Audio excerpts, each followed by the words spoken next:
Alright, today I'm making a console collection video. We're going to start with the entertainment center in my living room. It's a 55-inch Vizio M series with a sound bar that has satellite speakers and a subwoofer. I have 4 consoles set up here and I'll show them to you. Starting with the Nintendo Wii, this console of mine deserves a lot more play. It was one of my favorites to put together. It has a 1 terabyte hard drive with about 110 GameCube games and 110 Wii games. I really love the interface. Each game system has a scrolling wheel with all the cover art. I made one of these for my brother and it's a fun build. I haven't loaded it with any emulators or anything besides GameCube games, Wii games, and some Wii Store games. Over here is my Nintendo Switch. It has a Skull & Co. grip case. My brother got the Satisfy grip and I prefer that one. It fits better for people with bigger hands. I added these buttons here. They were a little too smooth when I first put them on, so I used the green side of a sponge to scratch them up a little bit, and now they feel much better. I also added the D-pad and some little grips. Those were all also from Skull & Co. I like that this case is dockable. I cut out a slot here so I could add the GullyKit Bluetooth adapter, which works great. It allows for 2 people to listen to it at the same time. I have this dock from Skull & Co. It's a great dock. It works well for me. It's portable and it fits in the case that came with the Skull & Co. grip. I like the Nintendo Switch. I like that I can use this 8-bit-do adapter to use my PS4 controller.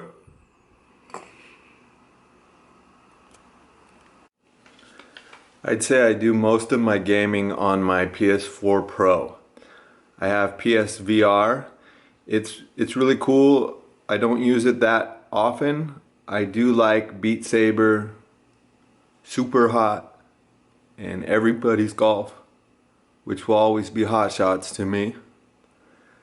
Some of my favorite games on the PS4 include the Trials games, Trials Fusion, Trials Rising. I really like puzzle games, first-person puzzle games, puzzle platforming games such as Super Meat Boy, Celeste. There are a lot of games I like to play on this. I have a small collection of physical media, but most of the stuff on here is digital. I've stopped playing a lot of my other consoles because I recently thought it'd be fun to trophy hunt some platinums, and that's been my focus for several months now. I have an Xbox One Series X, which I picked up to play some 4K Blu-ray discs. I wanted to play some older Xbox 360 games such as Portal 2, Skate 3. I like survival horror games, so I have a Silent Hill collection, Dead Space, a few Rockstar games. Some of the digital games I have on the Xbox that I enjoy include Cuphead, which I haven't finished. I like 2D platforming games. Not a fan of the boss fights. It's all boss fights. It's hard. I really like the indie games like Braid. So yeah, that's it for the Xbox, really, for now.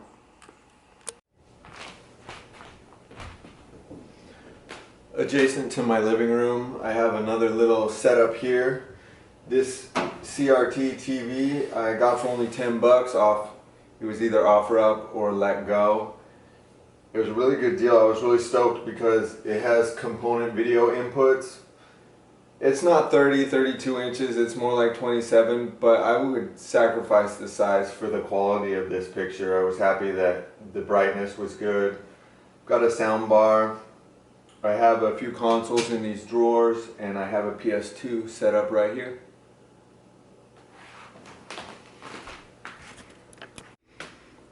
My PS2 Slim sitting on a cardboard box. This is such a classic gaming system. I have Free McBoot, very helpful. I've also loaded some things into the sensors that tell the PS2 if the lid's open or not, because we don't want it to know that I've opened the lid, so I can load backups of PS1 games. One of the reasons I bought a CRT TV, besides the fact of the response time and the quality of the picture, was so I could play light gun games. I have 2 GunCon 2s, I have 2 GunCon 1s. I learned that as long as your CRT TV doesn't have a resolution higher than 480i, light gun games should work. And I've also heard that you need a rounded tube. Not sure if that holds up or not. I have a Nijicon for Wipeout. Wipeout's one of my favorite games, the PS1 versions of them. I have a lot of Tony Hawk games. I have a lot of Guitar Hero Rock Band games. I've got Rockstar games and Hot Shots. And some of the light gun games I have include 3 Point Blank games. I have Time Crisis Project Titan, Time Crisis 2, Time Crisis 3, Time Crisis Crisis Zone. I have Vampire Knight, Ninja Assault, Dino Stalker, Endgame, and Resident Evil Dead Aim, all for use with the light guns.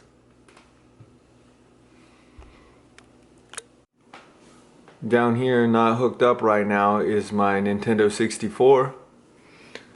This was the first controller I got with it. I believe it's a Mad Catz controller. I'm not completely sure. I like the feel of it.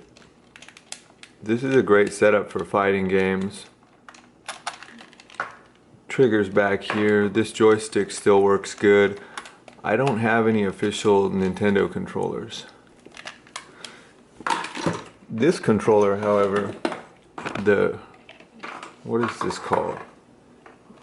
Yeah, Retro Fighters Brawler. This is a great N64 controller. I have only one cartridge for my N64. The EverDrive. Great game. Has all the ROMs. And since they're playing on original hardware, they work great.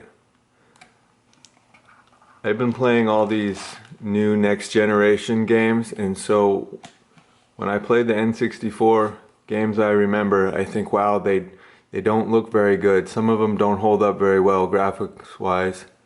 A lot of fun though. This is a PS Classic using BlameSync and AutoBlame. I forget which one. I did the OTG mod to plug a thumb drive into here and play hundreds of different games, including ROMs running on RetroArch. I got some builds from Arcade Punks. I used a very small thumb drive. It was a 256 gigabyte one, and it didn't work because I think you're supposed to use a more traditional size and not the tiny thumb drives. So I'm still working on a build for this. I think I'm gonna get a 128 gig one, and I'm gonna get rid of some of the games so that I can fit a nice collection onto here. It's a neat console for cheap. Don't spend too much on this.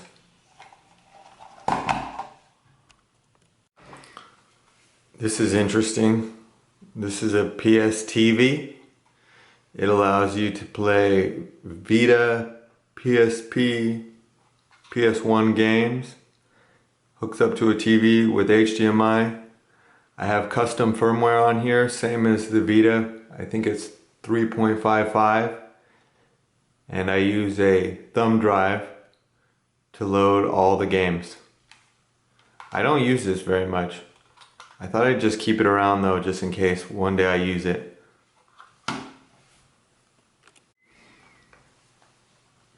PS Vita. I got this off eBay.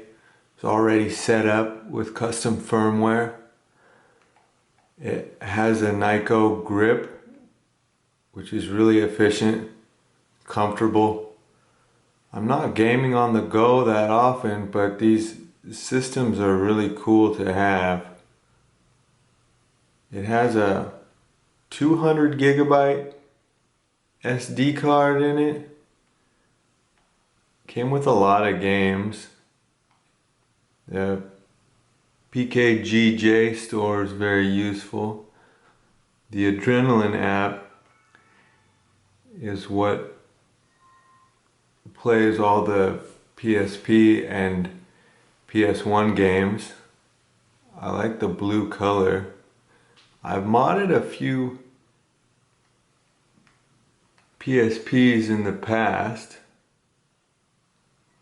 See if I can run through some of the games here.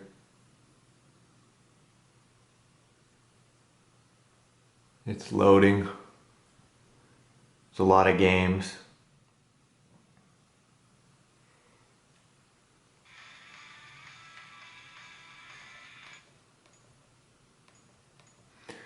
There's a hack for some of the Grand Theft Auto games that make them run at their native resolution.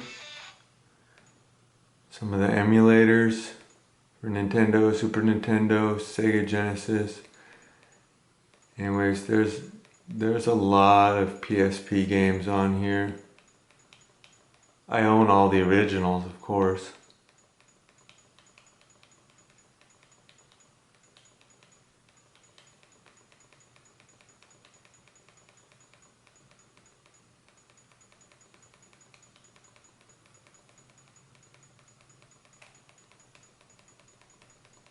PS1 games.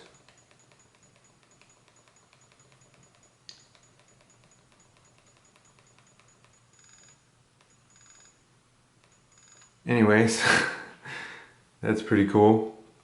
Let's power it off. Put it in the drawer.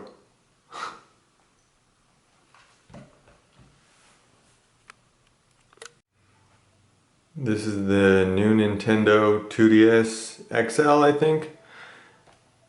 The screen is a little flimsy, but that's fine. It's not a big deal. I definitely didn't need the 3D functionality.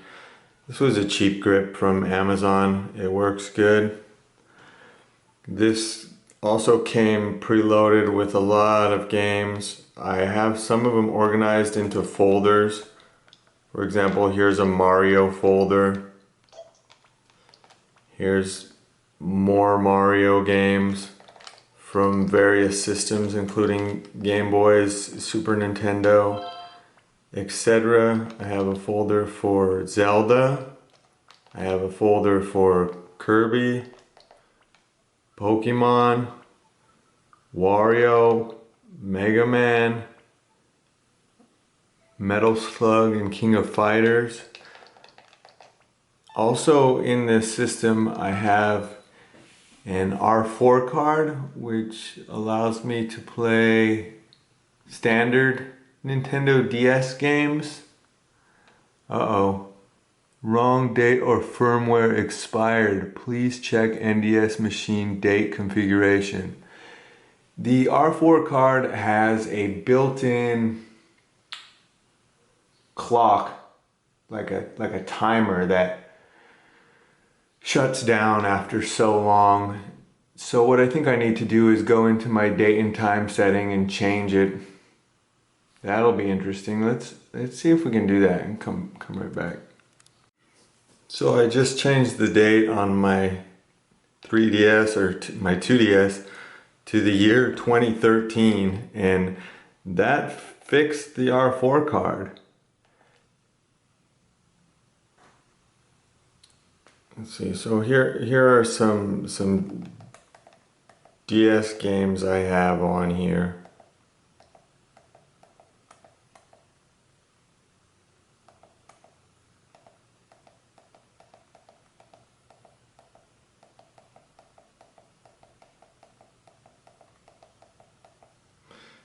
Yeah, so that's it for the 2DS. Go home, power it off.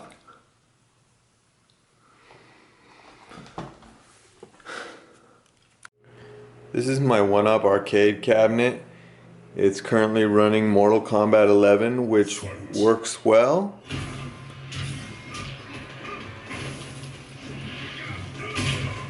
Fortunately, there's no screen tearing, even though I do get screen tearing when I'm browsing a website or watching a YouTube video. The hardest part about getting this game working was configuring the controls. I can't even remember how I did it. All I know is it simulates an Xbox 360 controller, and it was a pain to get it working, but the controls are working. I tried to get the controls working for some other games such as Cuphead and Castle Crashers and had no luck. I added these 2x4s to the bottom of the Arcade 1UP riser to give it some extra height. I put some rubber feet on the bottom of the 2x4s, which were nailed together, and I added these little brackets to hold everything in place. On the inside of this modded Arcade 1UP is a Dell Optiplex, a slim one. It was about $45 on eBay. The graphics card is a 1050 Ti. It's about 150 bucks. It's got 16 gigs of RAM. I'm not sure what the processor is. It works well for this. The interface is big box, where I have a collection of several thousand games. Most of the games are from the giant MAME collection. It's MAME 2003 Plus, which I found worked well for the controller configurations.